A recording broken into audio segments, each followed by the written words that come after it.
मुरसलीन अम्मा बाद अऊज़ु बिल्लाहि मिनश शैतानिर रजीम बिस्मिल्लाहिर रहमानिर रहीम वल अस्र इन्नल इंसाना लफ़ी खुस्र इल्लल लज़ीना आमनू व अमिलुस सालिहात सदक़ल्लाहुल अज़ीम।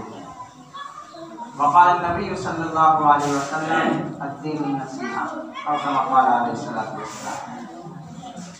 मेरे मोहतरम बुजुर्गों और दोस्तों, अल्लाह तबारक व तआला का बहुत बड़ा शुक्र और एहसान है कि जिस अल्लाह तबारक व तआला ने हम सबको मुसलमान बनाया और लाखों दरूद व सलाम हो उस नबी उम्मी पर जिनके सबके जुबैल में आज हम सब मुसलमान हैं। पहली बात तो ये कि मैं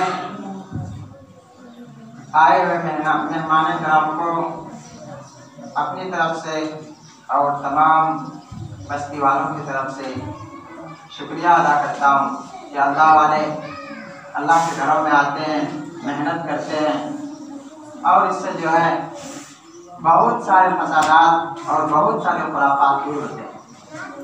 तो आप लोगों का बहुत बहुत शुक्रगुजार हैं हम सब।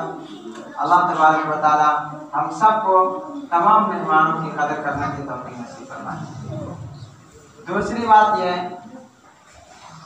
कि चूँकि मेरा ताल्लुक भी मेहमानाने कराम ही के गाँव से है, इसलिए इन्होंने मुझे अपना तर्जमान बनाकर पेश किया है। तो ज़रूरी समझूंगा कि जैसी बातें जमात में की जाती है कुछ वैसी बातें भी हो जाए और कुछ बातें मेरी जो पिछले हफ्ते की थी उसमें अधूरी रह गई थी वो भी बातें हो जाएगी। अभी अभी आप हजरात के सामने मैंने कुरान पाक की एक आयत तिलावत की है और एक हदीस भी पढ़ी। अल्लाह तबारक व तआला ने हम सब को इस दुनिया में भेजा है, लेकिन किसी मकसद के लिए भेजा है। सिर्फ खाना पीना, पहनना ओढ़ना और सोना यह हमारा मकसद नहीं है, बल्कि यह हमारी ज़रूरियात है। असल मकसद अल्लाह तबारक व तआला ने बयान फरमाया है, वो है अल्लाह तबारक व तआला की मारिफत। अल्लाह तबारक व तआला को पहचानना कि इतनी बड़ी कायनात और फिर इस कायनात में इतनी चीज़ें सिर्फ इंसानों के लिए क्यों बनाई, आखिर इसकी तो कोई वजह है। तो अल्लाह तबारक व तआला से खुद पूछते हैं। तो अल्लाह तबारक व तआला हम सबको अपने कुरान में और अंबिया के ज़रिए से, पैगम्बरों के ज़रिए से बताते हैं कि हमने इंसानों को, जिन्नातों को अपनी इबादत के लिए पैदा फरमाया है। हमें से हर एक देखें क्या हम अल्लाह तबारक व तआला की इबादत कर रहे हैं या नहीं, और कर रहे हैं तो किस दर्जे में कर रहे हैं। इबादत का मतलब सिर्फ नमाज नहीं है, इबादत का मतलब सिर्फ रोज़ा नहीं है, इबादत का मतलब सिर्फ ज़कात और हज नहीं है, बल्कि हर एक आदमी की जो जिम्मेदारी है, अगर वो अपनी जिम्मेदारी सही मायने में पूरा करता है तो वो भी इबादत है। अगर कोई आदमी दर्जी है तो इस हुक्म को और इस चीज़ को सोचते हुए कर रहा है कि ये काम जो मैं कर रहा हूँ अल्लाह के वास्ते कर रहा हूँ। क्यों? इसलिए कि मैं कपड़ा सीऊंगा, कोई सतर ढकेगा और ये सतर ढकना नमाज के लिए ज़रूरी है, तो नमाज उसकी अदा होगी। कोई खाना पका रहा है, कोई कुछ कर हर चीज़ में आप जो है नियत दुरुस्त करके, काम सही करके इबादत के आले दर्जे पर पहुंच सकते हो। इसी का नाम ईमान है, इसी का नाम इबादत है और इसी का नाम मारिफत है। अल्लाह तबारक व तआला ने अपने कुरान में फरमाया, कामयाबी और कामरानी है ईमान वालों के लिए। जो बेईमान है, जो ईमान नहीं लाते हैं, उनके लिए कामयाबी नहीं है, वो कामयाब नहीं हो सकते। उनके लिए खसारे की दुनिया है और आखिरत भी खसारे में। तो ईमान किसको कहा जाता है? आज से सैकड़ों साल पहले नबी पाक सल्लल्लाहु अलैहि वसल्लम अपने सहाबा के दरमियान बैठे हुए थे। एक अनजाने किस्म के आदमी तशरीफ लाते हैं और आप सल्लल्लाहु अलैहि वसल्लम के सामने बैठ जाते हैं और उनसे सवाल और जवाब होता है।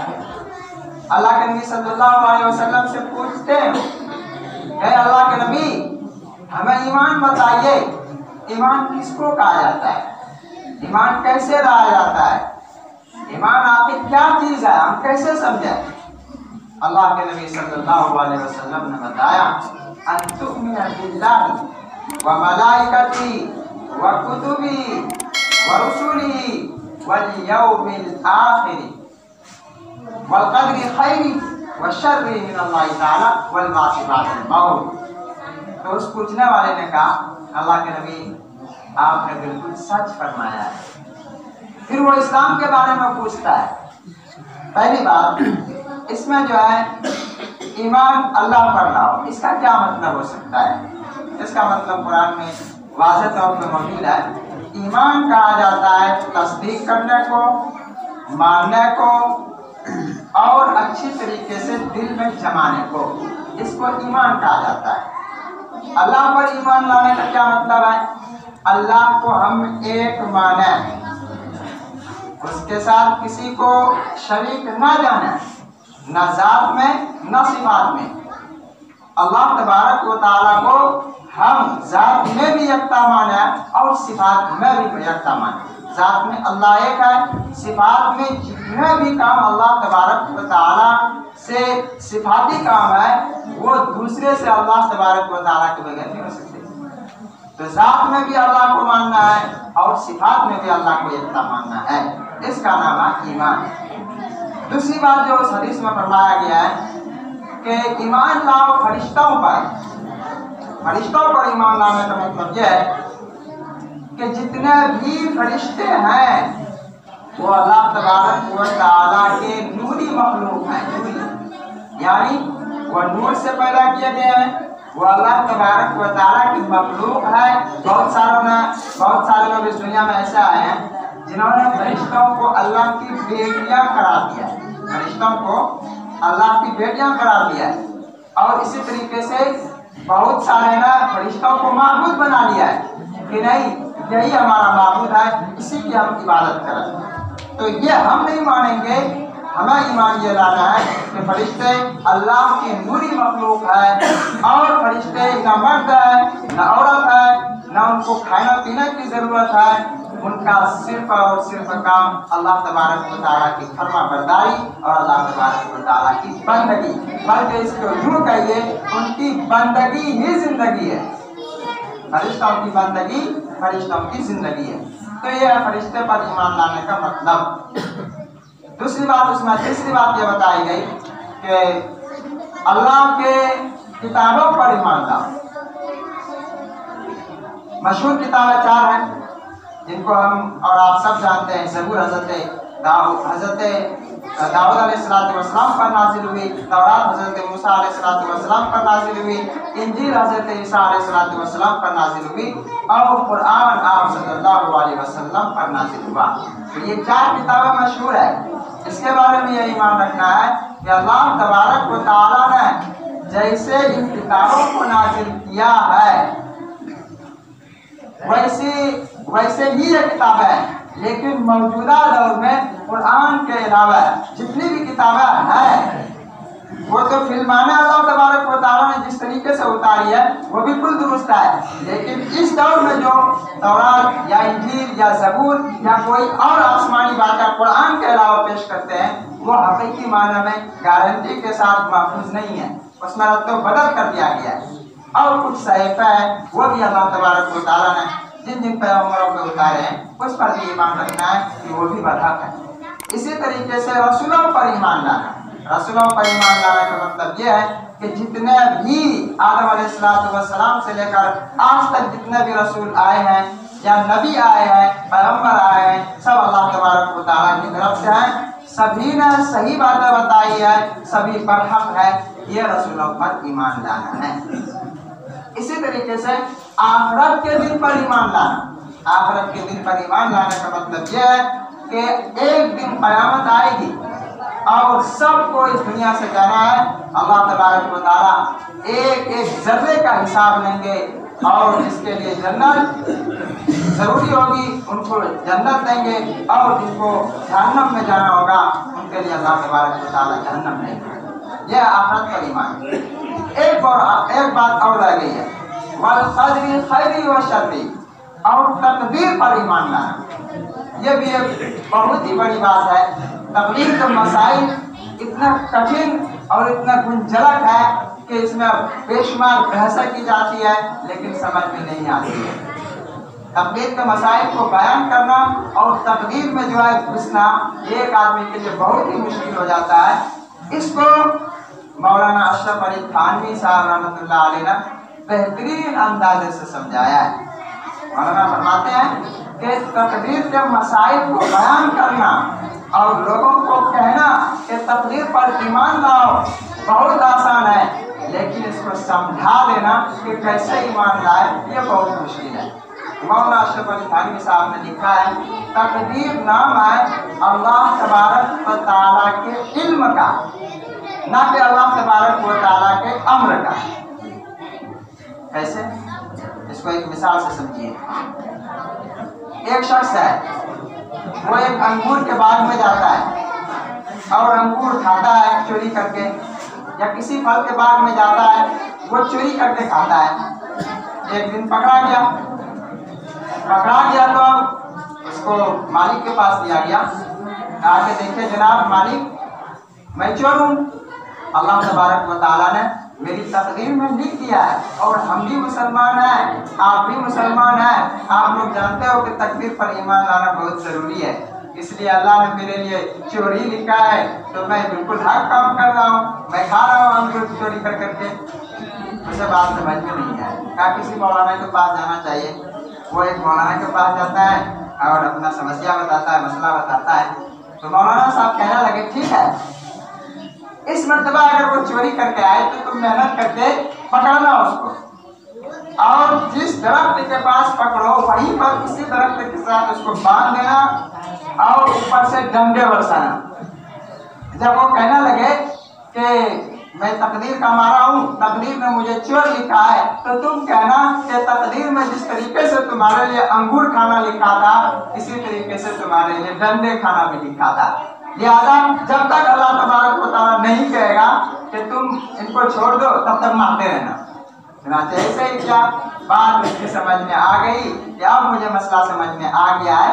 मतलब यह है कि अल्लाह तबारक व तआला ने इंसानों को पैदा फरमा कर जब तकदीर लिखी तो अल्लाह तबारक व तआला को मालूम था ये बंदा ऐसा है कि अगर मैंने इसको इख्तियार दिया तो ये चोरी कर सकता है।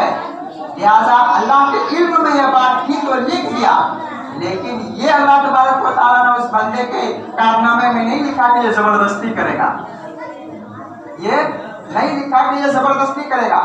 आपको इख्तियार मिला है गवर्नमेंट की तरफ से, आप तोड़ सकते हो, हुकूमत कानून तोड़ सकते हो, कुछ भी तोड़ सकते हो, लेकिन वहाँ मालूम था अल्लाह तबारक व तआला को कि यह कानून तोड़ सकता है, इनको इख्तियार है। अब यहीं पर इम्तिहान होगा कि आप जो है सही करते हो या गलत करते हो। तो तकदीर का मसला ये है कि अल्लाह तबारक व तआला ने जो कुछ लिख दिया है वह सच है और सही है। अल्लाह की हर तकदीर जो है वो सही हुआ करती है, इंसानों के फैसले गलत हुआ करते हैं। छोटी सी मिसाल देकर अपनी बात खत्म करता हूँ। एक शख्स किसी को कत्ल करता है। कत्ल का मतलब क्या है कि जिसने कत्ल किया है उसको भी कत्ल कर दिया जाए। चुनांचे उसको अदालत की तरफ से ये फैसला होता है कि इसको भी कत्ल कर दिया जाए जिसने कत्ल किया है। अब उसको लाया गया और कत्ल कर दिया गया। फैसला सही था या गलत था? फैसला सही था, बिल्कुल सही है। कत्ल जिसने किया उसको कत्ल कर दो, फैसला सही है। लेकिन जिसको कत्ल किया जा रहा है बाद में कातिल को, उसके घर वालों को आप मिठाई का डब्बा दीजिए कि अदालत का फैसला आया, बिल्कुल सही फैसला आया, लिहाजा खुशी की बात है कि आपके बेटे को कत्ल किया जा रहा है, आप मिठाई खा लीजिए, इंसाफ का मामला हो रहा है। तो क्या करेंगे? वो गाल मुंह लाल करके उधर से भेज देंगे वापस। क्यों? फैसला सही होता है अल्लाह तबारक व तआला का, लेकिन हमारे अंदर और हमारे मन के मुताबिक कभी होता है तो फैसला सही, और मन के मुताबिक नहीं हुआ तो फैसला गलत। वल क़दरी खैरी व शर्री, खैर भी उसी की तरफ से आए, शर भी उसी की तरफ से आए। आप खैर को शर, शर को खैर बना सकते हैं रज़ाई इलाही के जरिए से। तो ये जो है ईमान की बातें हुई, इसमें अच्छा चीज़ें बयान की गई है। इन तमाम चीज़ों पर जो है ईमान लाना बहुत ज़रूरी है। और ये कैसे हमारी ज़िंदगी में आएंगे ये तमाम चीज़ें? ये मेहनत करने के जरिए से। जब तक कि हम इन चीज़ों को बार बार नहीं सुनेंगे, बार बार नहीं करेंगे, बार बार नहीं मेहनत करेंगे, तो हमारे दिलों में ये उतरने के लिए बस वर्बल रह जाएगा, ज़बानी बातें रह जाएगी। इसलिए आपके गांव में भी मेहनत हो रही है लगातार। देखो अल्लाह तबारक व तआला के कितना बड़ा करम है कि एक के बाद दिगरे फौरन भेज रहे हैं। ये कोई मामूली बात नहीं है। अल्लाह के रास्ते में निकलना और अल्लाह के मेहमान का आपके यहाँ आना बहुत बड़ी बात है। आप लोगों के लिए अच्छा है, आप लोग इनकी कदर करें। और अगर ये लोग किसी भी तरीके से आपसे तकाजा करते हैं, उन तकाजा को मुकम्मल करें और पूरा करें। उम्मीद है कि आप लोग मेरी बातें समझ चुके होंगे। अल्लाह तबारक व तआला कहने से